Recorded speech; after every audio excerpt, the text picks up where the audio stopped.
الحمد لله وكفى وسلام على عباده الذين اصطفى أما بعد قال الله تعالى وما أرسلناك إلا مبشرا ونذيرا صدق الله العظيم وصدق رسوله النبي الكريم ونحن على ذلك لمن الشاهدين والشاكرين والحمد لله رب العالمين. اللهم صل على محمد وعلى آل محمد كما صليت على إبراهيم وعلى آل إبراهيم وعلى آل إبراهيم إنك حميد مجيد.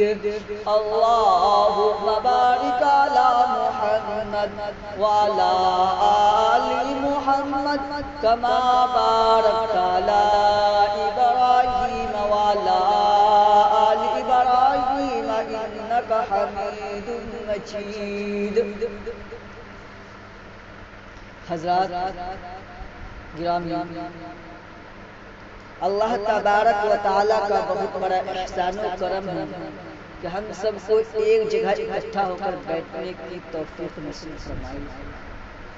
اور اللہ تبارک و تعالیٰ کا بہت بڑا احسان و کرم ہے کہ ہم تمام لوگوں کو جمعہ کے اندر جمعہ کی نماز پڑھنے کی توفیق نصیب فرمائی. میں آپ لوگوں کا زیادہ وقت نہیں لوں گا. تقریباً میرے پاس 10 منٹ اس جمعے میں بیان کرنا ہے. کافی میں لیٹ ہو چکا ہوں. اصل میں کہیں چلا گیا تو میں اپنی بات کو شروع کرتا ہوں کہ میں اس بزم پر بہار میں سیرت النبی صلی اللہ علیہ وسلم کے متعلق کچھ عرض کرنا چاہتا ہوں، اس امید کے ساتھ کہ میری باتوں کو بغور سنا جائے کہ جب اسلام پاران کی چوٹی سے پھیلنا شروع ہوا اور آپ صلی اللہ علیہ وسلم اپنی روشنی سے دنیا والوں کو منور کرنے لگے تو باطل و پرستوں میں کھلبلی مچ گئی اور ساری طاقت و قوت دل و دماغ نور اسلام کو بجھانے میں صرف کرنے لگے. راستے میں کانٹے بچھا کر، پتھروں سے دبا کر، تپتی ہوئی زمین پہ سلا کر، آگ کے انگاروں پہ لٹا کر، پھانسی کے پھندوں پر چڑھا کر، گھر بار اجاڑ کر پیارے رسول اللہ صلی اللہ علیہ وسلم کی آواز کو دبانے کی کوشش کی، مگر حق کی آواز روز بروز بڑھتی ہی جا رہی تھی. حضرات، سن 70 محرم کا مہینہ ہے کہ مکہ کے تمام لیڈروں نے مل کر ایک میٹنگ کی. ابو جہل نے پورے قوم کو للکارا، اے غیور عربو، جس کو ہم بچہ کا کھیل سمجھ رہے تھے وہ آج ہمارے دین، عزت و آبرو کے لیے طوفان بن چکا ہے. سوچیے گا، جس دن کا چرچا محمد کر رہے تھے ان کے ماننے والوں کی تعداد روز بروز بڑھتی جا رہی ہے اور ہمارے خداؤں کی توہین کی جا رہی ہے، جھٹلایا اور ٹھکرایا جا رہا ہے. اس لیے اے عرب کے بہادر، اب پوری طاقت سے آگے بڑھو، ورنہ وہ دن دور نہیں کہ مکہ سے ذلیل و خوار ہو کر نکلنا. ذرا سوچیے. ابو جہل نے پورے قوم کو گرما دیا. ابو جہل نے پورے قوم کو گرما دیا. طرح طرح کی تدبیریں پیش کی گئی. بڑی دیر کے بعد ایک ہولناک تدبیر پاس ہوئی کہ محمد اور ان کے ماننے والوں کو بالکل بائیکاٹ کر دیا جائے. ان سے خرید و فروخت، سلام و کلام، لین دین بالکل بند کر دیا جائے.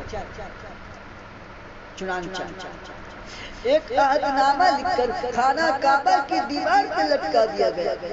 یہ پورے قوم کا فیصلہ تھا. اس کے خلاف کرنے کو کسی کو اختیار نہ تھا، کسی کی ماں جان نہ تھی، مسلمانوں کو شب ابی طالب میں بند کر دیا گیا، راستے میں پہرے بیٹھا دیے گئے۔ مسلمانوں میں بچے بوڑھے جوان عورتیں سب تھے۔ کھانے کے سامان دھیرے دھیرے ختم ہو گئے، درختوں کے چھالے کھا کھا کر، کانٹے چبا چبا کر دین کاٹنے لگے۔ صرف ایک دن کے لیے پابندی ایام حج میں ہٹا دی گئی۔ مسلمان گھاٹی سے کپڑے پھٹ گئے، آنکھیں دھس گئے، قدم لڑکھڑا رہے۔ حضرات گرامی قربان جائے ان مسلمانوں پہ جن کی سوالوں پہ کوئی شکایت نہیں تھی۔ مسلمانوں کی خستہ حالت دیکھ کر کفار کہا لگا رہے تھے اور کہہ رہے تھے، اے مسلمانوں، کیوں تم اپنے آباء و اجداد کا دین چھوڑ کر ہلاک و برباد ہو رہے ہو؟ تم اب بھی محمد کا ساتھ چھوڑ دو، ہم تم پر سے یہ ساری پابندیاں ہٹا دیں۔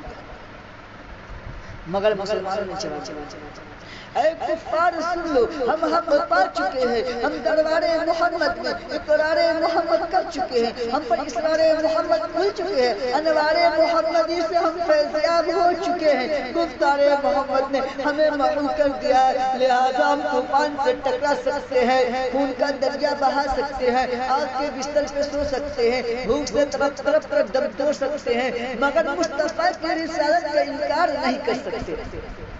اس ابتلا و آزمائش کے بعد پورے 3 سال مکمل ہونے والے خوراکیں ختم، درختوں کے پتے اور چھالے کو ختم کر ڈالے، عورتوں کی آنکھیں دھس گئی، جوان بھوک سے چکرانے لگے، پھول جیسے بچے ماں کی گود میں۔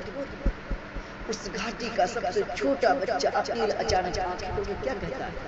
امی، اپنی امی سے کہتا ہے، امی سے کہتا ہے، ماں میں بھوک سے مر جاؤں گا، مجھ کو بچاؤ ورنہ میں مر جاؤں گا۔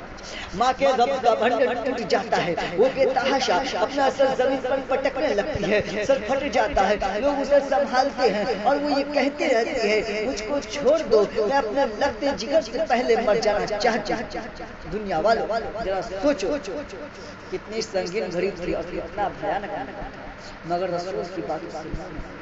آج حاجی تو اپنے رسول صلی اللہ علیہ وسلم کی غلامی کا دعوت کرتے ہیں، اس لیے سن لیجیے، اگر ہم نماز پڑھتے ہیں، روزہ رکھتے ہیں، حج ادا کرتے ہیں، زکوٰۃ دیتے ہیں، تب تو واقعہ اپنے دعویٰ میں سچے، ورنہ دعویٰ باطل و بیکار ہے۔ پہلے مسجدیں تھی کچی تو پکے تھے نمازی، آج مسجدیں پکی کچے ہیں نمازی۔ اللہ تعالیٰ ہم لوگ کہنے سننے سے زیادہ عمل کرنے کی توفیق نصیب فرمائے۔ وآخر دعوانا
Yes,